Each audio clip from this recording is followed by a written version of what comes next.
Certainly, here is a detailed summary of the plot of Frankenstein by Mary Shelley. The frame narrative, The Letters of Robert Walton. The story begins with a series of letters written by an explorer named Robert Walton to his sister, Margaret Saville. Walton is on a voyage to the North Pole, driven by a desire for discovery and glory. He writes to his sister about his loneliness in his cruise encounter with a man they rescued from an ice floe. This man is Victor Frankenstein, a gaunt and sickly scientist who has been chasing a creature across the Arctic. Walton befriends the distraught Victor, who agrees to tell his tragic story as a warning to Walton about the dangers of unchecked ambition. The majority of the novel is Victor's first-person account, narrated to Walton. Victor recounts his idyllic childhood in Geneva, Switzerland, and his close relationships with his adopted sister, Elizabeth Lavenza, and his friend Henry Clerval.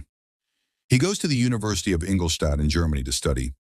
Initially, he is repulsed by modern science, but a passionate professor, Mies Waldman, inspires him.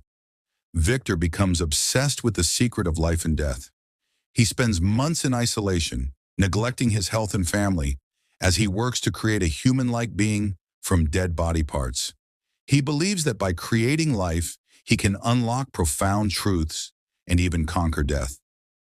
One stormy night, Victor succeeds in bringing his creation to life. However, the result is horrifying. The creature, with its watery eyes, shriveled complexion, and terrifying proportions, is grotesque. Overcome with revulsion and fear, Victor abandons his creation and flees his apartment.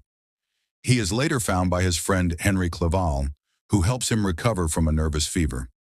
Victor's joy is shattered when he learns that his younger brother, William, has been murdered.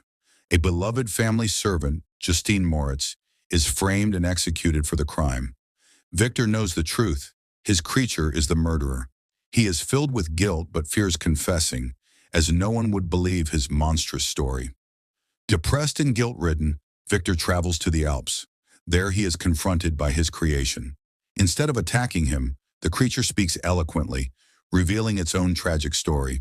It describes its loneliness and suffering after being abandoned. It learned about humanity by secretly observing a poor, kind family, the de Lacys, from a hovel attached to their cottage. The creature's story is one of deep emotional pain. It learned to read and speak, but also came to understand its own monstrousness and the profound rejection it faced from all of humanity. When it finally revealed itself to the de Lacys, they were horrified and drove it away. This final rejection solidified its hatred for its creator and for humanity. The creature admits to killing William out of vengeance against Victor and framing Justine. The creature makes a plea to Victor. It wants a companion, a female of its own kind. It promises that if Victor creates a mate, they will both leave Europe and live in peace, away from humanity.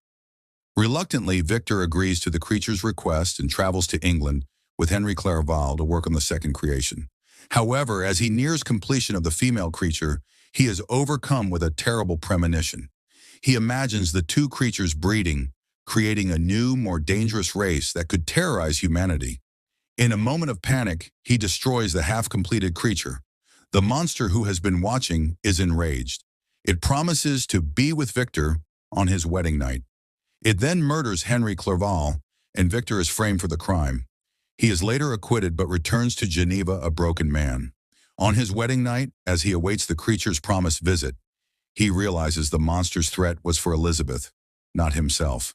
The creature murders Elizabeth Lavenza while Victor's in another room. Victor's father dies of grief shortly after. Victor's life is now dedicated to one thing: vengeance. He pursues the creature across the globe, driven by a single-minded hatred. The chase leads them to the Arctic, where Victor is finally rescued by Robert Walton. Victor, now near death, finishes his tale and warns Walton against his own ambitious pursuit of knowledge. He dies on Walton's ship. Moments after Victor's death, Walton finds the creature weeping over its creator's body. The creature expresses its deep remorse and loneliness, explaining that its acts of violence were born from pain and rejection. It vows to immolate itself on a funeral pyre in the North Pole, finally ending its own suffering. The creature then leaps from the ship and is lost in the darkness.